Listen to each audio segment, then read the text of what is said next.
আসসালামু আলাইকুম, কেমন আছেন সবাই? আরহের আম্মুর পেজে আপনাদের সকলকে স্বাগত। আমার মেয়ে কিছুদিন আগে ফোনে এই কলা দিয়ে চিপস বানানো দেখেছিল, তো সেটা দেখে আমাকে বারবার বলতেছে, আম্মু আমাকে বানানা চিপস বানিয়ে দাও। তো আমি আজ প্রথম বানাবো বলতে গেলে।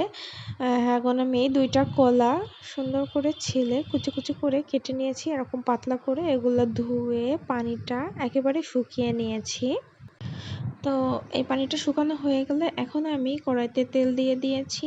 তেলের মধ্যে একটা দিয়ে দেখতেছি যে কেমন হয়েছে। তো না, এটা তেলটা মানে ভাজি করার মতো গরম হয়েছে। এখন এর মধ্যে আমি এগুলা দিয়ে দিয়েছি। যদি একটুও পানি থেকে যায় তাহলে কিন্তু তেলের মধ্যে দেওয়ার সাথে সাথে গায়ের মধ্যে ছিটে আসবে, একটা বিপদ ঘটে যাবে। এজন্য পানিটা যেন না থাকে এদিকটা লক্ষ্য রাখতে হবে। তো এই যে আমি আস্তে করে জাল দিয়ে এগুলা সুন্দর করে ভেজে নিয়েছি।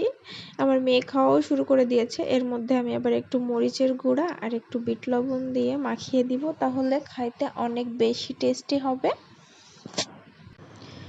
এই যে এখন আমি এগুলা দিয়ে মাখিয়ে দিচ্ছি। তো আসলে এগুলা খাওয়ার পরে দেখলাম যে এটা কেন এত পছন্দ মানুষের।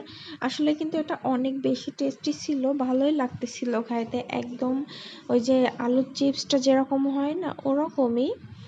এই যে আমার মেয়ে খাইতেছে, আমাকেও খাইয়ে দিচ্ছিল। ওর ঝাল লাগতেছে, পানি খাচ্ছে, তারপরেও খাওয়া থামাবে না। এর মধ্যে আমার শাশুড়িকে দিয়েছিলাম, আমি খেয়েছিলাম, আর আমার মেয়ে খেয়েছিল এটা। এই যে তার খাওয়া শেষ অলমোস্ট। তার একেবারে মানে প্লেট চেটে পুটে খাওয়া শেষ হয়ে গেছে। ঝালে তার কাজ শেষ আছে।